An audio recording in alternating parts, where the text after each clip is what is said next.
The Federal Bureau of Investigations kicks his door in, Yeah. drives Bearcat tanks into the house, creates gaping holes, destroys the studio of one of the top 25 radio programs in America in order to get Ian Freeman's telephones and assets. And essentially the accusation is like a gun store owner who sells a gun to somebody who goes and commits a crime. Yeah. They called him a co-conspirator with the criminal for selling Bitcoin to people who were working at the behest of romance scammers.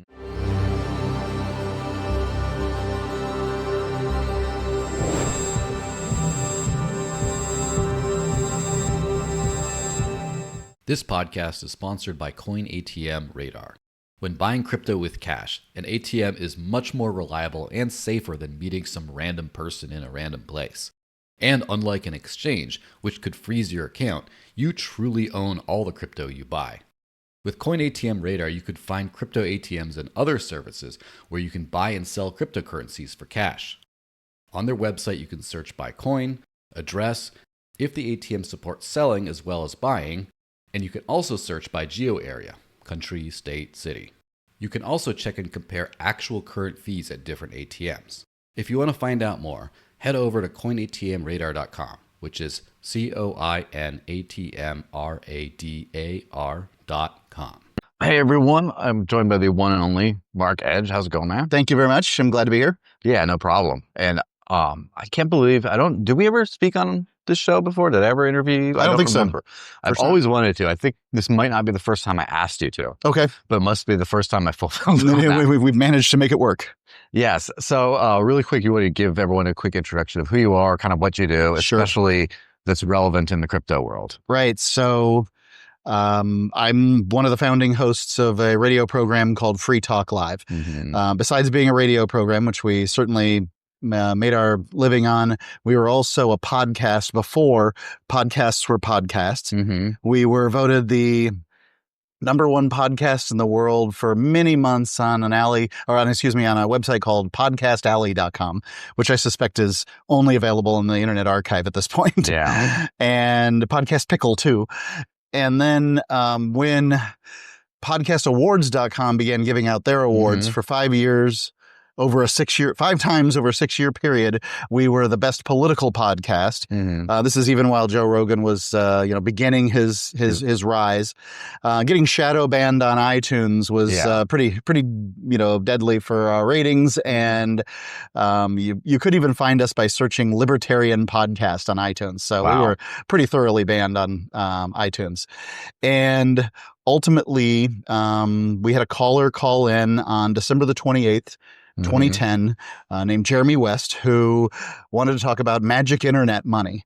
And we talked a lot about alternative currencies on Free Talk Live. Just as a bit of an interjection or question, do you still keep in touch with this fellow? Do you know where he is or what he's up to these days? Now and then, yep. He's still in Australia. Is he still into crypto, do you know? He isn't as into crypto as he was before. Okay, fair enough. Sorry. Did you want to just... Absolutely. Anytime you hear about like Laszlo, who bought the first Bitcoin pizzas they're publicized. Sure, you want to know where they are. Everyone wants to know where he is. The Bitcoin $100 chart guy, they checked up with him this year. So yeah, it's just kind of the retro vibe, but cool. Yeah, so he called in and talked about his magic internet money. Yeah, and we being good libertarians, we asked, is it backed by gold? And when he said no, it wasn't, we poo-pooed it and got rid of him. Yeah, you can go find that. It's on our archives. I think probably you just look for the first appearance of Bitcoin, maybe throw in the words Free Talk Live. Yeah. There's more than one video clip of it out there and you'll find it. So, but a man named Gavin Andresen, who was one of our amplifiers, one of the club members, he heard that and decided he would talk to us about Bitcoin and explain a bit more. So he wrote us an email. He said he'd come up to Keene, New Hampshire. He would explain it to us. Now, any one of our amplifiers, any of our club members that decided that they wanted to come to New Hampshire to show us pictures of their kids, it wouldn't have mattered what he wanted to talk about. We would have said yes. But he was the guy. So your amplifiers came up, and Gavin Andresen was one of these. So he comes to New Hampshire. We have lunch at a place called Thai Garden on Main Street in Keene, New Hampshire. And he explains Bitcoin to us in a way that allowed me, by the end of the meal, a few things happened. I offered to sell podcast ads to him for his Bitcoin. And he also wanted to make his first ever, purchase in Bitcoin by having me pay for his meal, and then he would send me Bitcoin later. Now there were no mobile wallets or anything at this time. This would have been January 2011, and so I agreed to paying the $9 for his meal at Thai Garden, and we became the first radio program in the world to accept Bitcoin for ads, the first media in the world to accept Bitcoin for ads. We were the first appearance of Bitcoin on any media in the world because of Jeremy West's call. And I also got 42 Bitcoin from Gavin Andresen. They were like 27 cents at the time for that. And so there you go. That's our Free Talk Live's Bitcoin start. Then that evening we talked about Bitcoin, and Roger Ver heard that show. He wanted to, he got very excited about Bitcoin. He wanted us to promote it. And many of the early adopters, Anthony Diorio, one of the founders of Ethereum. My guy. I can't remember Eric Voorhees. He certainly heard about Bitcoin on Free Talk Live. I don't know if that was his first hearing of it. Many other people have, come and thanked me throughout the years for discussing Bitcoin early on. Yeah. So it's kind of Bitcoin ground zero for a lot of people. Very much so. And there's like a big fast forward there where then obviously a lot of people heard about it. A lot of people started using it. And then the block size wars happened. Yep, World War Geek, as I like to call it. Geek. And then like a bifurcation of things into a million directions. And just during that time, so as someone who's been kind of on the super early stages and then through the block size war and then the altcoin boom or whatever up until now, what's kind of your perspective on what happened to Bitcoin and the crypto revolution after that? Obviously, I think it's pretty well documented by now. BTC itself is not used as a medium of exchange. It's doing very well in the institutional kind of way. But the crypto movement, the spend crypto movement, what's your perspective on where it's ended up today? I am ambivalent on it. I really am of two minds. On one hand, I got pretty black-pilled on Bitcoin post World War Geek. It felt like my side lost, but the good guys lost and the bad guys won. Yeah. And that people who clearly didn't want Bitcoin used as currency took over. And that Bitcoin had lost all its momentum, because I believed that it could become the world reserve currency, and that it had this huge momentum. We had Dell, we had essentially Amazon through purse.io or purse.freetalklive.com is what it was at one point. Yeah. I bought many things off of Amazon with Bitcoin through Purse. Did it over and over again. It was a really great system. And it felt like all that got lost with Bitcoin. These $3 transaction fees that could be much, much higher. I certainly got black-pilled when I had to move a large amount of Bitcoin from a wallet that had received small Bitcoin donations. Oh, yeah. In late 2016, I think. And the transaction fees are $5 a piece or something, but it was $5 on all those little transactions. So it added up into hundreds of dollars for a transaction fee. Now, I know there's a maxi out there screaming at their computer right now saying, that's not possible, it's not possible. And I can assure you that if you knew a damn thing about Bitcoin, you'd absolutely know that you can have $500 transaction fees on Bitcoin. Well, it's funny because fees have, like 2016, they weren't even super bad. I think they got worse. Now they're kind of, no one uses the network, so it's lower again. Yeah. But that being said, it was not this last Christmas, but the one before that, someone that we both know, will mention off air, he chose Christmas Day as like the lowest mempool day to consolidate all his transactions, and it was an $882 fee. And so, yeah, it can happen. Now it's not just like an anecdote. This is someone who I was coaching through how to get as low as $882. Right. It could have been more. But then I went to, I think it was called Token 2049 in Singapore. And, I was going for completely different reasons. I was going for Balaji's Network State event, but, it was kind of an offshoot of this Token 24. And I was really impressed with I felt the energy that Bitcoin had previously. Now, I don't know if that energy is going to be enough. I don't know if we can recapture what we had at one point, call it in 2015 in Bitcoin, where, that the Dell, for instance, I can't overstate enough how I purchased a Dell computer with Bitcoin from the manufacturer, not from the manufacturer. Previously, I purchased off of BitcoinStore.com. I had bought a not Microsoft. I can't remember. It was a major brand computer off of BitcoinStore.com, and then upgraded to the Dell Business Machine. Great computer. Used it the other day. Things still clunking along, and. So anyway, I remain somewhat hopeful. I do not think that the people who disagreed with me are the bad guys. At the very least, we've brought in people who believe in Bitcoin, and I have hope that they can do something great. Yeah, for sure. So definitely you do feel that the social push that was behind this kind of is not there today. It's not just that it went away from BTC, but it kind of died. I think that BTC, as the largest crypto, has brought in new blood, which is important and good. But I think that the previous people, in many ways, just kind of got scattered to the wind. Maybe they took on some new projects. Maybe they just got blackpilled. Whatever it might be. Bitcoin's been so successful financially. I'm not talking as a currency here, but as an investment that.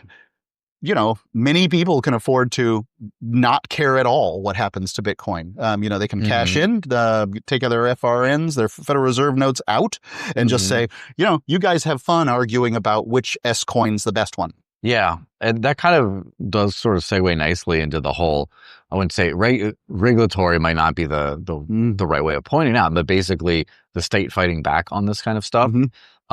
So obviously, many of the people who might be viewing this know that your co-host is not, not with us in the free world right now. He's not free because of selling crypto-related alleged crimes. Again, I don't think it's crime. Sorry, you could say something. Yeah. I'll just briefly address it. So my co-host Ian Freeman is and good friend, business partner for 20 years. I can't overstate the relationship. I know a great deal about it. Essentially, his mission was he believed we were founding members of Bitcoin Not Bombs. We believe that Bitcoin could be, if adopted as, say, the world reserve currency, could prevent governments from many, not all, wars, and make peace more viable as an option on planet Earth. So he considers it his moral mission to get the adoption, at the time, considered Bitcoin adoption a moral mission. He then begins to sell it. He sells on a variety of platforms, localbitcoin.com, bitcoin.com/ I sell Bitcoin here or whatever, variety of different places where he was selling it. And then he did this over the course of years. He sold a great deal. He had 5,000 transactions on local Bitcoin, 5-star rating. People were very happy. I'd hear him talk. He developed his own KYC over time. I heard him talking to people. He'd ask, whomever's buying for a picture of them with their ID. He had his own system going and it was really working. He'd ask them, do you know what a romance scam is? Have you ever met your husband? Are you doing this for an investment? He had a whole list of questions that I heard him ask. And essentially the one morning in 2020, the Federal Bureau of Investigations kicks his door in, drives Bearcat tanks into the house, creates gaping holes, destroys the studio of one of the top 25 radio programs in America in order to get Ian Freeman's telephones and assets. They confiscate out of his safe a Kazacious Bitcoin, 100 Bitcoin bar, very rare thing. And yeah, they just make a big mess of things. And essentially the accusation is, like a gun store owner who sells a gun to somebody who goes and commits a crime. Yeah. They called him a co-conspirator with the criminal for selling Bitcoin to people who were working at the behest of romance scammers, as if he knew. Yeah. And of course, I know he didn't, but they did manage to convince a jury that he did. It's easy to convince a jury that a rich man is bad and that a poor, robbed old lady, whom they have never caught a scammer. The Federal Bureau of Investigations has never caught one of these Nigerian scammers. Yeah. They took Ian down the river. The romance scammer was never found or caught, right? No. They had a picture of some guy that they could have been a romance scammer. I have no clue. The case wasn't against romance scams. The case was against Ian for, selling Bitcoin. It's kind of an excuse, pretty transparently, I would say. Although it seems like it to me. People might disagree on that. I mean, I wouldn't say anyone here, for example, but so that he's unfortunately, one of the 4+ people who is, has a dubious connotation of being on this channel and also being or having been to prison for crypto related things, being like the Samurai Wallet folks, being some others. Yep. Mark Hopkins, Dr. Bitcoin for selling the same thing. Doing the same thing, basically. And of course, Roger Ver right now is not entirely free. Yep. And so it's kind of there was definitely a dark period, which I don't know if the average crypto user, much more the crypto businesses might be more familiar. Yeah. But a lot of crypto people weren't affected by this crackdown that happened over the last couple of years. Have you noticed that there's a little bit of like a disconnect between people who, like, for example, yourself, who's experienced it firsthand, and then the average, like, say, crypto investor who buys stuff on Coinbase and reads the headlines? Well, short answer to your question is yes. I liken it to frontline veterans welcoming the green recruits. Yeah. And, my advice to green recruits would be, don't act like you know everything. Yes. We've been here fighting this battle for 15 years. Yeah. That's what it feels like. Yeah. It feels like, hey, you ought to do more listening than you do talking. I know you're excited about Bitcoin. I am too, but I also know the downsides. And, we've, the road to Bitcoin prosperity has been paved in the blood of pioneers. Absolutely. And that's the reality of it. And nobody came out to, none of these people came out to support. Many libertarians in New Hampshire came out to support Ian, but nobody really came out to support Ian in these cases. And they don't support any of these other people either. Samurai Wallet guys, oh, that's terrible. What happened to them? But you don't hear anything else. Because almost everybody who's in Bitcoin and cryptocurrency by and large is there for number go up, not for the activism that many of us who started it off in. And freedom money. Yeah, there's no tip of the hat to that, and that it hurts. Yeah, it does. If you take some of the actual cost in the early days, and then people after you don't care, it does. I guess it does definitely. It could sting a little bit. Yeah. Now, as far as like the arrows in the back, there has been a significant change in some elements of the crypto world from this regulatory type perspective over the last, say, 6 months, since like the Donald Trump election, the promises he's made, the SEC calling off a bunch of lawsuits. Really great. Ross Ulbricht getting freed on day 1.5 or whatever you want to call it. A lot of things seem to have turned a little bit better. Obviously, Ian's case is an entirely different thing. What's your kind of vibe on this? Do you think we're through the worst of it and we're on an improvement track? Do you think it's like a brief respite before things just go back to getting as bad as they were and worse? Or where I don't know where we are, but I will say this, is that, if Donald Trump claimed to end the war on crypto, and if that's true, he needs to free the POWs.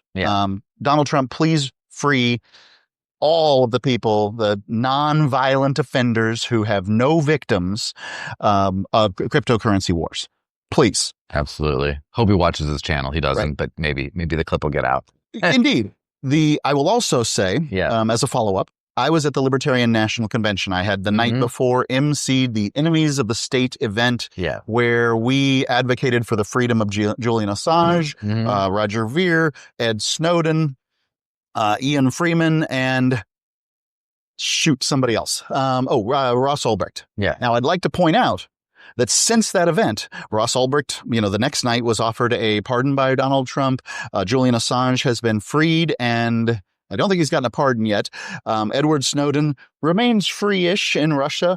Roger Ver is, although confined to a province of Spain, able to, move about, certainly in better condition. Ian Freeman is the only one who remains in a prison cell at that time. The next night I go to the Libertarian National Convention. Donald Trump speaks. I go in to listen to yet another politician talk their talk. I heard him make 3 promises. During the first one, when he said he was going to free Ross Ulbricht day 1, he kept that. My son and I leapt atop of our chairs and howled towards the front of the room. He loved it. He brought the house down with that one. He then promised 2 other things. He said he would avoid World War III, which, as a peace advocate myself and a Quaker, very important to me. Yeah. And Donald Trump would have gotten my vote with the freeing of Ross Ulbricht, but World War III, he certainly got it more. Now, I'll point out that Biden did free Assange before the election. So, that's a good thing. Yeah. And then the third thing, I can't remember exactly what he said about Bitcoin, maybe a strategic reserve, maybe it basically said Bitcoin good, right? And Bitcoin good, and I agreed completely and enjoyed that particular part. So it was great. We were excited. I'm excited. And I hope that Donald Trump sees the opportunity and pardons my friend. Yeah. So it seems like he checked off a lot of those things on his list, where he said, he freed Ross. World War III hasn't happened yet, so we'll see. But also the strategic reserve idea, it seems like he sort of signed an executive order about already seized Ross's Bitcoins mostly. Great. We'll just we'll just call that, we'll just put a strategic reserve label on it and done. Do you think that it's not just a government of a dictator, despite what people might say? There's like a Congress and stuff. Yep. Do you see winds of change in a positive direction that make the former nightmare of using crypto as a business, especially, to be better? And I believe just in the last few days, there was some kind of rule that was changed that banks could custody crypto, or on something on the federal level something about involving banks and crypto. They can service crypto customers and stuff. I would say that Bitcoin itself is by and large a mainstream digital asset. I think it's here to stay. Yeah, probably. Now what stay looks like, I'm not making promises on Bitcoin price. Yeah. Looks like it's going up in the last couple of weeks. I'm not wrong with that. And I don't dislike that. But I'm in it for the freedom, and I would like to see more and more advances by the maxis, the people who are in the Bitcoin sphere, in making Bitcoin usable as a currency. Because while I'll call it a digital asset, I will call it digital gold. I will not call it digital cash. Yeah, I don't think it is currently functional for that, or at least I'm burned pretty thoroughly on that. And I don't know whether that's even possible. Like to see more of that. I want to see privacy built into Bitcoin. But by and large, I remain on above zero on hopeful for Bitcoin, which there was a time in my life when I was below zero on Bitcoin. And so, call me a convert to some extent, I suppose. I will be a much happier convert the day that everybody who holds Bitcoin begins to advocate for the freedom of Ian Freeman with the acknowledgement of what that man did. Yeah. He is the guy who introduced Bitcoin to the world. And it's really undeniable.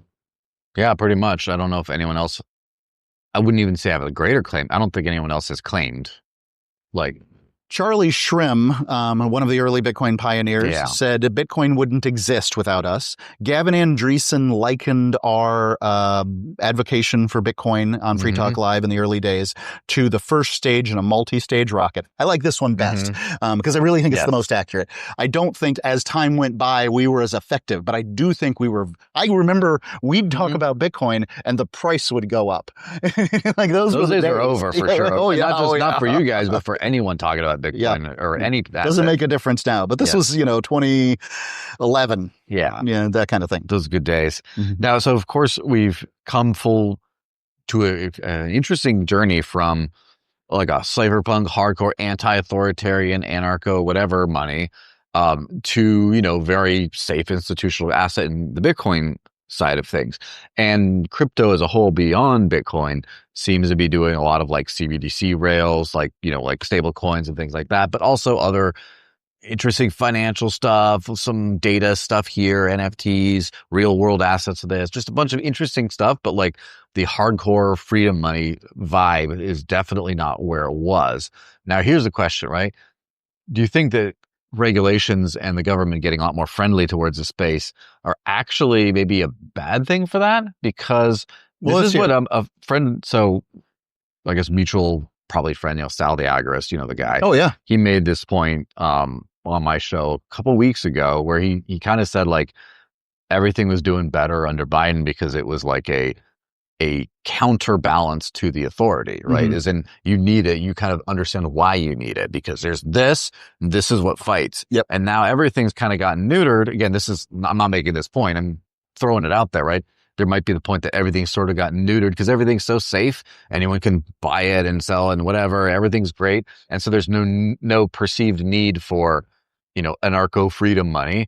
And so therefore people are getting complacent and we kind of need a more adversarial government to sharpen this to where it needs to be. I don't know. What do you think about that general attitude? I have heard advocations like this throughout the years on a variety of different topics. It's essentially, it needs to get worse before it gets better, is essentially the advocation. Now, I'm not saying he's wrong. Yeah. I'm saying from a moral standpoint, I will never advocate for the incarceration of free people for victimless crimes.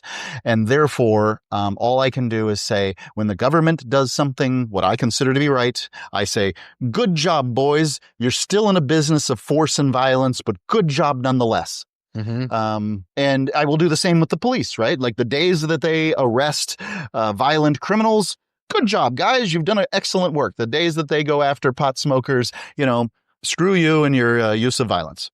Yeah. So, I mean, that's relatively reasonable point of view from all this. Well, I've had to develop over time. I mean, obviously, in a nationally syndicated talk show where people can call in about any issue they want. Many people have taken this sort of, it has to get better before it gets worse kind of point of view. And I just can't take it. I have to advocate for what I consider to be right every issue, every time. More good things equal better. Yeah, that's what I think. More good things are better. So I guess the last thing is more of like on specifically on crypto technology. Is there any crypto technology that particularly excites you today? Whether it could be a specific blockchain or whether it's an app that like, this app is really cool to use even though it does whatever.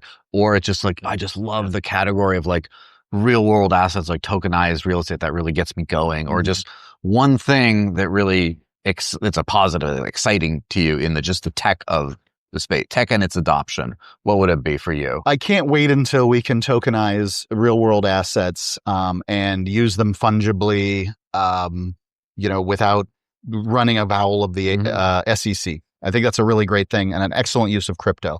And I mean, we see that in some different areas and I'm for it.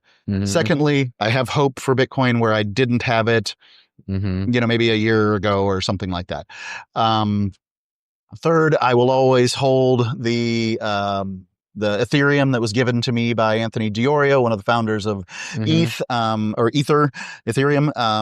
And, I think that I like so many people, I'm a fan of Vitalik. I just think he's a fun guy to watch.